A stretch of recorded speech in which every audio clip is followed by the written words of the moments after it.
What is good, people? Welcome back to the channel. KG is back and it is time for a brand new video. It's all good news so far. Good news, in my opinion. We shall see what happens in the next coming days over the transfer window, of course. Got a poll running in the chat right now. I haven't done a poll. I think I haven't done a poll since the last time I did one. And that's when the whole stream shut down. If anyone is old school and remembers that one, it was a funny one. The screen just went black. I basically had to come back on my phone. It was all mad, people. But listen, I got a poll running in the chat. And it's because Danny Farke has revealed 3 positions he wants Leeds United to strengthen this month, which is great news. Surely that means there's some incoming activity, right? Right. Also going to be touching on the defense today, man, because I want to give the defense their due.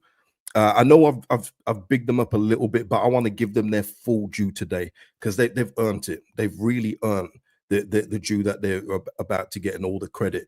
And listen, there's a couple of interesting news as well about Pascal Struijk. So we got some good news there. Listen, everyone in the chat, let's go, man. Marcus, great to catch you live. Shout out to you, man. Chris saying here, yes, guys, good day to you all. It's a great day, people. It's a great day. We're top of the league. You know, listen, Sheffield United play Hull City tomorrow. Good for them. But we got a tough game against Burnley. We're going to preview that on the weekend. I don't know if I'm going to do it Saturday or Sunday. Just hit the notification bell so you know when I'm going on and we can discuss it then. I will do my predicted team there, although I think it's pretty obvious what the team will be, but I will put out mine and we'll discuss it then. But yeah, we're going to speak about Danny Farke's comments in the press conference today and also post-match yesterday as well after Norwich. Ryan saying here, over to you 49ers. Interesting you say that, Ryan. Annabelle saying, hey, KG, what's going on, man? And Gavin here, does the defense include Meslier? It absolutely does, I'm afraid, Gavin. But listen, I'm also going to bring that up as well. Not Meslier, but the defense. It's all defense in terms of this stream today, possibly in terms of just giving out credit. Nigel here saying, is Farke waking up at last? Again, some of his comments would indicate that, Nigel. It would. Matt here saying, finally, KG, finally been able to catch you on a live one. Good to hear from you. Good to see you all in the chat, man. So let's go. Let me see. Is that poll still running? It's still going. So if you haven't voted on that poll and we'll close it, towards the end. But listen, post the press conference today, very early, by the way. We've still got a couple of days until the Burnley game, so obviously that must mean, because it's a Monday game, we're getting that out of the way. I thought it would probably be tomorrow at the earliest, but we are done and dusted. So if there's no other signings, then it's going to be a very quiet couple of days in terms of just news, unless we are getting some incomings through the door. But good news, people. Pascal Struijk hasn't hurt his hamstring tendon, according to the scan that he had this week. He could be back in team training in the next 7 days, which is great news. Following on from that,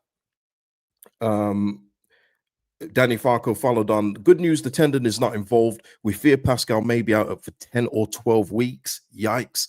Not relieved yet because of what happened last season in his head. That doesn't mean we'll fall asleep in the window, please.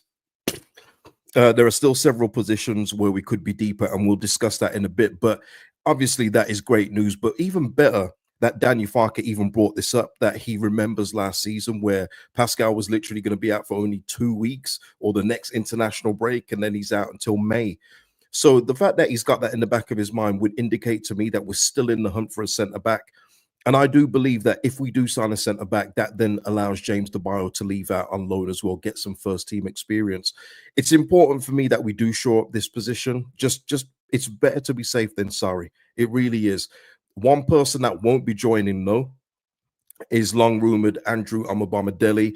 It looks like he is going to complete a move to Strasbourg over in Ligue 1 under Liam Rosenior's management. So he is not going to be an option. So if Leeds United have got any more irons in the fire, they need to get poking, because we do need another centre-back, but he is off the table.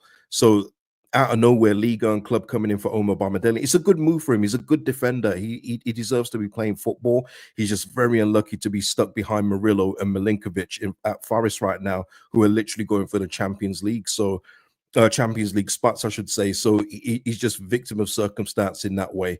But yeah, it's one of those where I know people have said as well in regards to Danny Farke, we don't know how deep we've gone in for these players, but obviously we know Max Aarons was very close. That was literally Bournemouth hijacking the move. People are saying that he hasn't been able to attract Godfrey back, Buendia, Omar Bamadeli. When you look at Reggie Lebris at Sunderland getting Enzo Lefebvre, who's sourcing out, by the way, sourcing out. But listen, if with some of those as well, what was the other one from Norwich? The one I really did not want. We've got Ben Godfrey's one of them. It's the midfielder, man, just that bread and butter midfielder who's at Norwich right now. We literally just played him. That's how forgettable he is. I just, 4 million bid. Get out of here. And Hyru here just said in regards to Struijk, do not rush him back. Farke, patience is the name of the game. Yeah, absolutely. Absolutely. Yeah. There's no point rushing him back. We know what Ampadu can do in that central defensive role for a short period.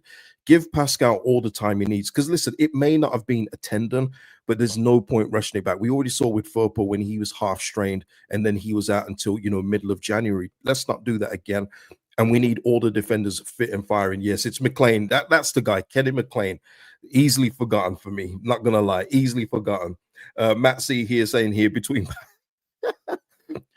Pascal and Verba, we may limp to the finish between them both. Yeah, it's mad. It's absolutely crazy how we have to manage our defenders. How comes we've got so many injury-prone defenders or players that are just on the edge of being unfit for a period? It's absolutely wild, but it is more the point as to why I do believe we need another defender in the building. So yeah, great news about Pascal Struijk.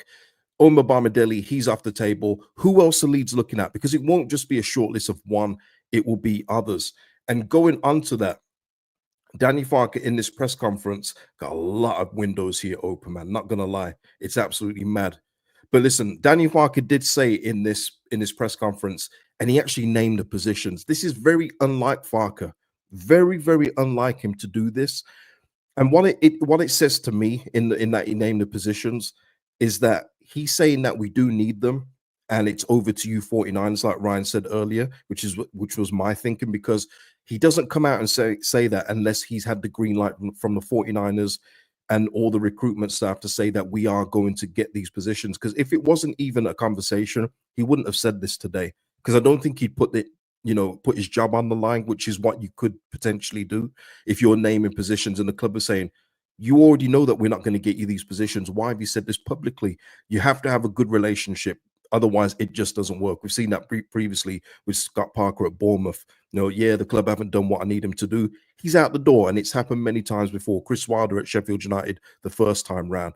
So there's obviously been dialogue into the three positions that he said, and there is a way to do it. The question was actually asked, how much are we going to be okay with the PSR? He didn't really answer that question. I'm not going to lie. It was that politician kind of thing where he answered all the way around it. He said about our point totals being great and, we're in a great position squad-wise. He didn't actually say if we're going to be in trouble. But my feeling of that answer is that if he's mentioned these three positions, then we should be okay as long as the three things are possible, which is, let me see, it's quality, attitude, and affordability. That's the three conditions that he wants. And that's what Graham Smith's saying here. He wants 3 boxes to be ticked before any recruitment can be signed off.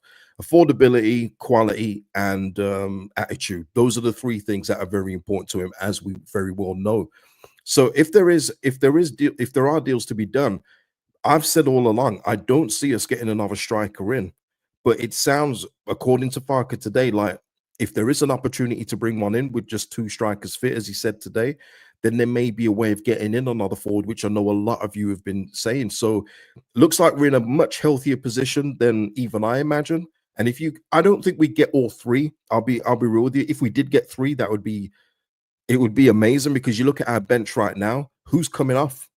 Who's coming off the bench? It's going to be an absolute crazy. Some people are going to have to actually drop out of this squad.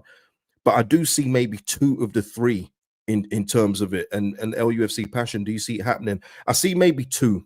I think maybe 2 in terms of it. I would be very, very surprised if we got a centre back, a 10, and a striker in for the rest of this month. I just don't see it. I just don't see it happening. But listen, for me, I've already said it. You don't even need 2 or 3 for me. I think if you can just get 1, if you could get 2, let me just say this. If you can get 2, that would be ideal. He mentioned today that there's other players that could play in the 10. There's wingers that can play there. He's tried Joel Peru there. He's mentioned that. But there's not one that's an out-and-out 10. So he did request that. He did mention that today.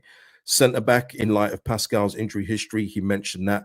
And obviously with Patrick Bamford, he knows, as he likes to say, there's injury CV. He did say that for Pascal Struijk as well, but he knows with Patrick Bamford that there's just no point relying on him. And listen, he kind of answered it himself yesterday. This was after the Norwich game. We have to stay awake. Really wish he'd changed that one, right? But I do not expect a major setback for Patrick in his recovery. He has an injury CV, but we are not in panic mode. We will monitor his rehab. But for me, he's kind of answered it himself there, because you learn from history, and history tells you that even with Bamford, when he does eventually get fit again, he's not going to stay fit for a prolonged period of time. And even when he does, so what? Okay, at this point, so what? He doesn't make any difference to the team. In fact, he just handicaps the team. So in this case, for me, if there is room to get a striker in, do so. Absolutely do it. If as long as it's affordable and it's the right fit. But he kind of answered his own question about Patrick, because history tells you exactly what's going to happen with Bamford. Yeah, I know it's really cringeworthy now, isn't it? It's becoming to that point where it's like, oh, please stop. I know what he means, and I get the sentiment. And there's also something else that he said in regards to the signings, in that if it comes to the end of the month and a player's been made available, and there's like 4 clubs after him, and the player's deciding on who's paying him the most money, that he has zero interest in that. He says we won't be near that. On one point, I get that sentiment, because you want someone that's going to be fully committed to the cause, who wants to be at Leeds United and get ready for this project. That's in a great place, by the way. We're in a superior place. We're in a superb place at the same time. But what I would push back on that is, let's just say, for argument's sake, and he won't be in the Championship, let's just use him as an example. Let's say Man City release James McAtee down to the Championship, and the 4 promoted teams are in for him. I would want Leeds United to be in that conversation if we haven't got a 10 by then, which hopefully we do. But we need to be in that conversation. You can't just be, nah, he wasn't made available early and there's other teams after him. We've got to be out of this race. If the player is exceptional enough, that will make a big difference for you at this level, you get involved in the race. Not every signing can be like a Hao Tanaka, where we're literally the only club in for him, or Giavogi, where at the time we're the only club in for him. Can't always be like that. There's going to be competition for signatures for players that can make a difference. So I just hope that he doesn't mean it's a full blanket of, nah, I don't want him if it's just like the last day available. But if it's someone quality, I feel like you have to open yourself up for that and get involved in the race, in my opinion. Chris here saying DF ain't stupid. He knows what he's doing. I hope so, Chris. And like I say, you just want him to learn from last season. Obviously, with Melier, he's not learning from that. But with this, it does sound like he's learned his lesson from last season in terms of that. Now, someone said as well about squad depth. People, our squad depth is fine. Our squad depth is amazing at this level, and we've got the injured players back, like Firpo, like Gruev. Ampadu's come back sooner than we thought as well. Our depth is fine. It's just about utilizing the players we've got. As long as we rotate them, we can't always play the same team in a row like we've done in the last 2. We're going to have to rotate a few of those players at times, because there's some players that do more running than not. They're going to have to come out for a game if we got a quick turnaround. Our squad is absolutely fine. It's just about plugging those holes that make the squad just airtight, and even better than it is right now. Even better than it is. And it is possible, according to Danny Farke today. What are we saying here? Yeah, he did. Buendia did play against Monaco. That's what I mean. Michael, the Buendia one, if we had ever got that one, that would have been an amazing signing. But I never thought it was possible. Even with the relationship with Danny Farke, I think from all reports you hear, Buendia has zero interest in playing Championship football again.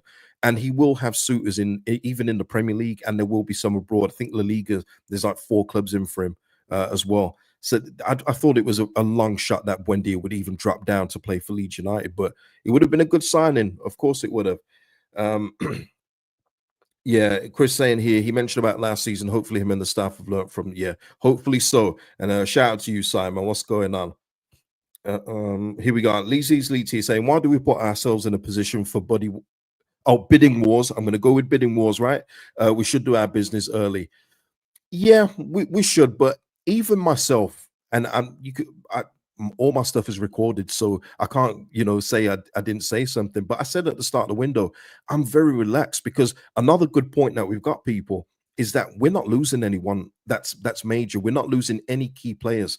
We're not even in panic to lose anyone. It's not like last January where you thought, man, if a club comes in for Somerville, Jorginho, they're probably gone. There's no panic on that for all the squad we've got. I think we're in a very, very healthy position where we don't even have to worry about the last, few days of the window. So that's another big plus for us.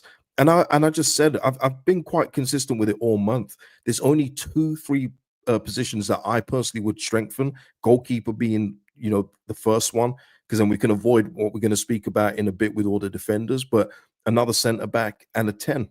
But we shall see what we get come the end of the month, and of course we'll rate it all at the end of the window. What we saying here? Yeah, Ryan's saying here in regards to Buendia, and I don't blame him. It's a terrible league. It is, Ryan, but on another way, you could look at it the way that Enzo Lefay is playing right now. He looks like he's playing with school children. Seeing Enzo Lefay at this level is unfair. Sunderland have got a cheat code in their team, and probably easily the best, what we say, 10 in the league. I don't think it's close, just ability wise and everything else. He should not be at the championship level. And listen, another way you could have looked at it for Buendia is more match fitness and getting back up to speed on a consistent basis. But there is that quality thing. And I'm telling you, from players I speak to, they have no interest in coming down to the league for many reasons. Quality of football, potential boot deals that are coming up. There's a lot of things that we don't consider as fans that football players do. And it's just one of those. And they look at it and go, do I really want to go to Plymouth, or do I want to go somewhere else? You know what I mean? Do I want to go on a Tuesday trip to Plymouth? I don't really want to do that. And that's what happens. I'm sorry. Plymouth. I've done it to you again, haven't I? Um, Gavin, don't talk too soon, KG. Halifax looking at Patrick. Tremendous. Let's have a look here. Ali here saying here, we buy now or face international break PTSD. Look, I don't think that's going to happen again. Touch wood. Surely we can't do that again, right? But we just have to learn our lessons. And it sounds like, once again, to put a bow on this bit, it sounds like the money is there to get things done as long as it's the right player. It's up to now the Leeds United recruitment team to get Danny Farke the players that he's requested, which he clearly, from this press conference today, has done so. So interesting, and we shall keep a look at things. Let me see. Let me end this poll here. Let me just end this poll. Okay, yeah. So 10 was the winner. Yeah. So 10, 47%, centre back 31%, striker 20%. So there you go, people. Everyone wants that creative player, and I don't blame you. I don't blame you, people. So let me get rid of this one. I've got so many things. Wait a minute. Before I get into the defense, just a quick note. I said I wouldn't do it, but listen, I've got to just say, Manor Solomon, Jay Cooper put this stat out here: 5 goals, 5 assists, and 12 league starts for Leeds United. He's just cooking, man. And it's just a pleasure to watch. I love that kind of output. I love that kind of ability that he's got in this division to be the difference maker. It's kind of like a mini Somerville. By the way, and I don't want to go on to Somerville, but I think people are appreciating just what Chris Somerville did for us last season with the numbers he put up and the influence that he had on this team, because everyone else is spreading the goals out, which is absolutely brilliant. And that's what we needed this season. But the fact that this guy did what he did for us in the way that he did, I think people appreciate it a lot more and go, damn, he really did carry this team on his back, man. But yeah, Solomon, I think he's got something like 2 goals and 3 assists as we start 2025. And he was talking yesterday after the game about just how happy he is at playing his football. And again, I put that into why he started yesterday. I think if he's on that kind of form that he was in earlier this season and he has a slight injury down, I don't think he plays yesterday. But because he's in a good space, he put some ice on that thing, put some Robitussin on it, and just went again. And that's what you want. Manor Solomon high flying at this level is our cheat code, is one of our cheat codes, very much so. In all fairness, Steve, in regard to this, when people were talking about this is you're doing hindsight stuff here. But at the time, Manor Solomon wasn't playing well and he wasn't staying fit. And that's a terrible combination for a lone player that you're paying nearly 50,000 a week for. So, you can't do the hindsight thing here in terms of Manor Solomon. But right now, he's cooking. He's cooking here. But listen, yeah, Vega. See, I knew someone would know. You know Vega. Put some tussin on it. Shout out for you to you for getting the reference. I love that. I love that, man. Let's go. But listen, people, keeping it on good news because there's nothing but good news. It's great. It's absolutely great. There's nothing but good news. The defense for me is a staple of what I want to speak about in terms of the remainder of the video because they deserve the shine. They absolutely deserve it. And Jaden Bogle, just yesterday, I'm not going to go through all his numbers. These are courtesy of LUFC Data, who's been cooking the stats out today. Go to his page and check out all the numbers. But he has been so good going forward. But I want to talk about his defensive work because, again, like Steve was saying earlier, when people talk about something, then a lot of people talk about Jaden Bogle and his lack of defensive nous. He's been solid for this team. Solid for this team. And Daniel Farke said this after the game as well. And I completely agree with this. Jaden Bogle has been my player of the match for the past 10 games. That was a normal game by his high standards. So he expected even more. He is outstanding and a top class character. Great performances in attack and defense. And I couldn't agree any more than that. I couldn't agree any more. Listen, he was always going to start slowly. He was always going to start slow. He had literally come from a team where he had conceded over 100 goals. He was part of a defense that was absolutely shambolic, and he was part of it as well because he was getting rinsed at Premier League level himself. He probably would admit that himself as well. It was evident, but he has come back looking like an absolute Rolls Royce at right back. Finally, we filled that position. One of them. We need another one, but he has been absolutely brilliant. I've been saying that he's been going unsung, but Danny Farker sung his praise after the game, and he fully deserves it. Big up to Bogle. Absolutely big up to him because he's just fitting seamlessly. He looks like he's played for us for about 3 years. He looks so comfortable in this team, and the way he talks as well, because he gets sent out for quite a bit of the press, especially on the official channels. He sounds like one of the leaders of the team already, which is crazy considering he hasn't even been here a year yet. So just shout out to Jaden, keep it up, because at the moment he's just becoming like an automatic selection where you're not even having to think about it. At the moment, we're thinking about the left back spot. We're like, oh, Byram, Furpo, if Verba's fit, maybe he plays there. Bogle has that side locked down, absolutely locked down, man. In the line, yes, please like the video if you haven't already. Crisis. I'm gonna go with Crisis here. Is it Crixus? I don't know, man. Let's go. I've been a critic of Mano, but he's been outstanding in the last few matches. Start him as a 10 and bring in Ramazani, and we're cooking. Yeah, it's the wealth of riches we've got. But even Danny Farker said in that manner, he doesn't want to put a winger in the 10. So that's why it's important for him to get a 10 in this window. But yeah, the fact that we're having to talk about benching Ramazani, who's quality himself.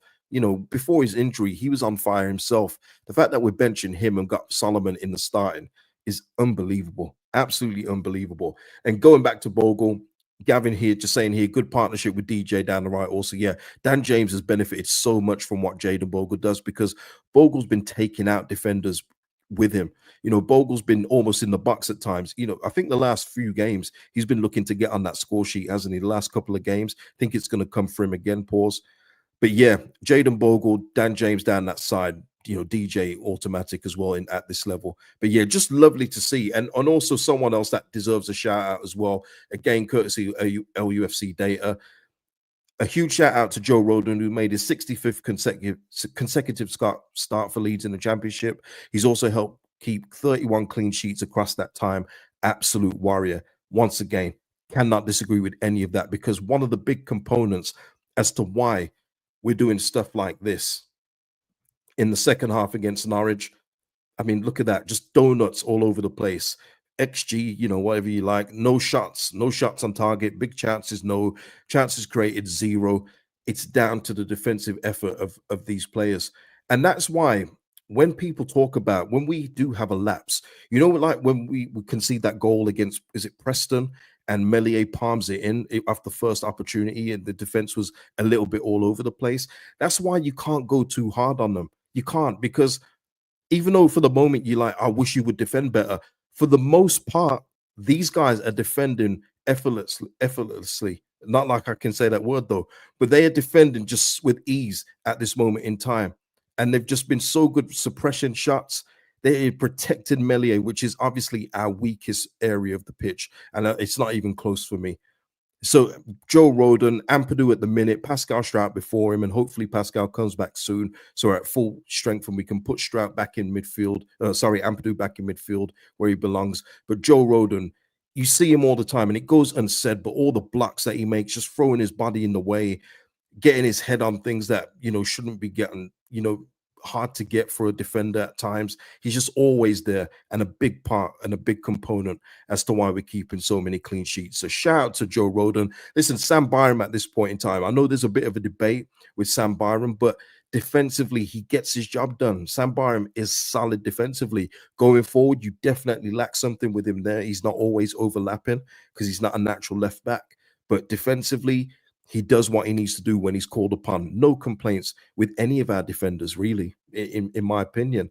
That's what I'm saying, man. Defenders, salute to you. You're protecting a goalkeeper that does need protecting. And let's go. By the way, I didn't mention it yesterday, Gavin. 65 starts and 47 cuts and bruises. Tremendous. That's probably too low in all fairness. But yeah. In terms of yesterday, by the way, that Joe Ruffwell dive was a disgrace. Yeah. And the thing is, if it was anyone else on any other team, we'd be calling it out.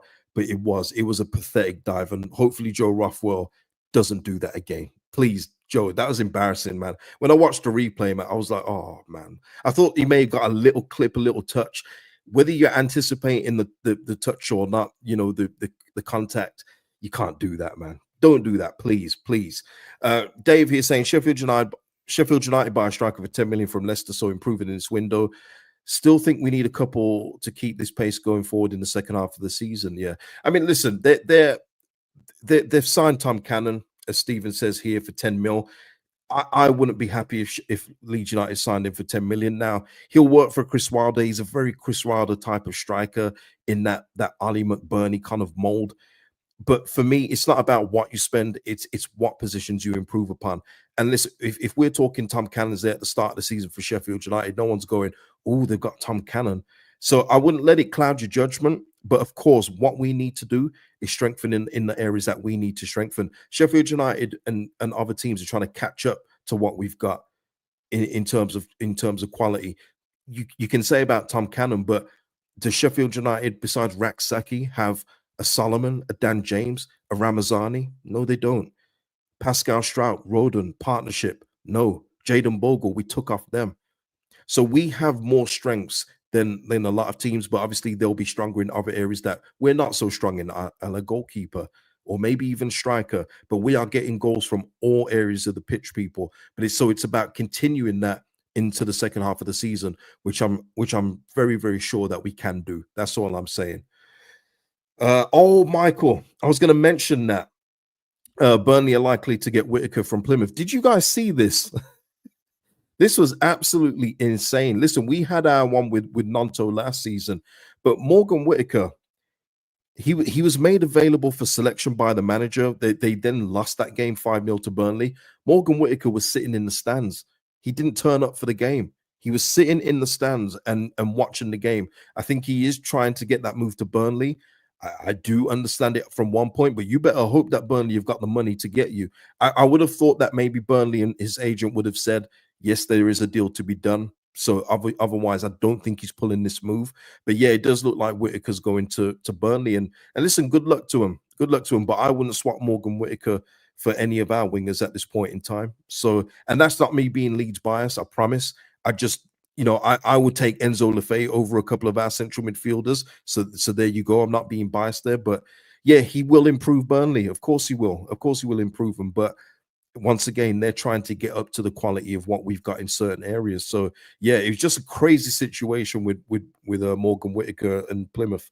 But I can understand why he's trying to get out of there. And not gonna lie, yeah, it's crazy. He's in the stand. He's probably cheering on his future team that he wants to go to and booing his current team. It's all mad. It's all bad. Leeds just saying it's comical that we don't strengthen in the main areas, goalkeeper, centre back in 10. Yeah, our competition does.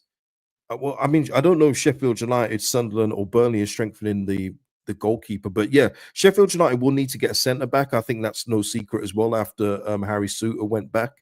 But yeah, listen. We just got to concentrate on what we got to do. But if we don't get strengthened, then for me, that's more of a conversation about is that more on the ownership?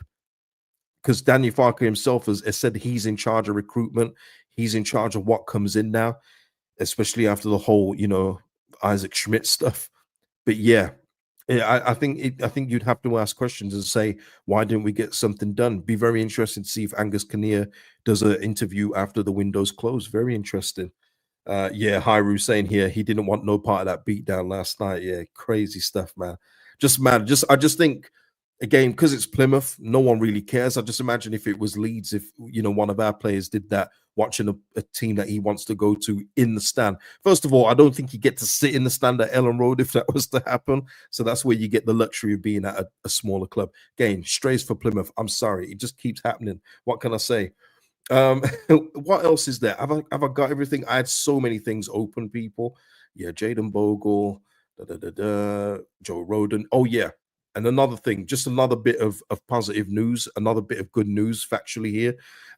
We are what 4 points better off? No, we're 5 points better off. No, what is it? 55, 56, 57, 50. 5 points better off, people. There we go.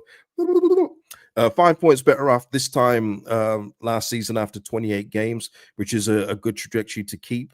And let's keep that going. Let's keep it going, people. Look, Sheffield United will probably beat Hull City at home tomorrow. We're doing this whole yo-yo thing with them, but then it's what we do against Burnley on Monday, which is it's a huge game. It's absolutely huge, isn't it? So yeah, we're in a good space.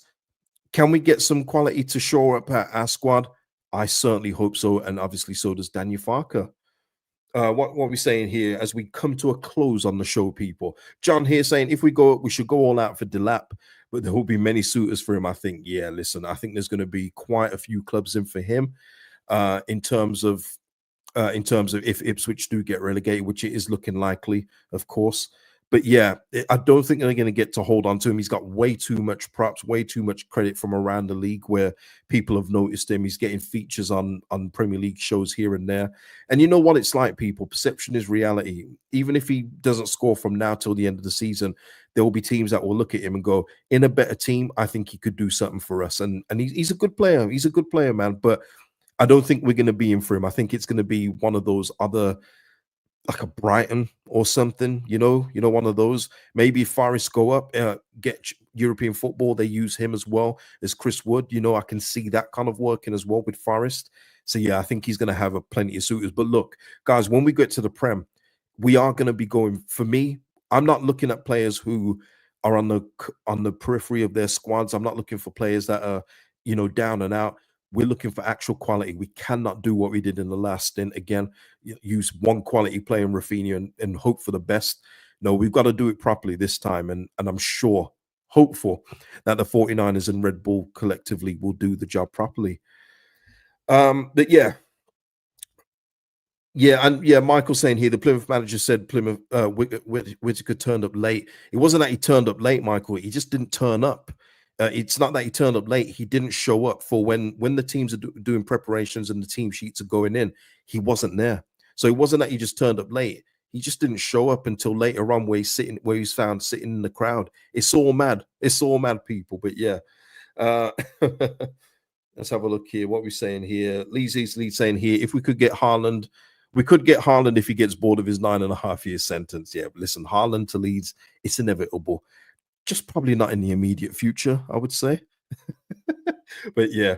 But listen, people, that is it for the show. I hope you've enjoyed it. I think it's been good news today, on top of more good news in terms of our results. It's all leading to the Premier League. But listen, I would love to come back tomorrow with a we are signing somebody video. That would be the dream. But listen, until then, we're going to preview the game against Burnley this weekend. Like I said, don't know if it's going to be Saturday or Sunday, so keep it locked to the channel. Like the video before you go, people. It's free to do, and I'll see you in the next one. Peace out.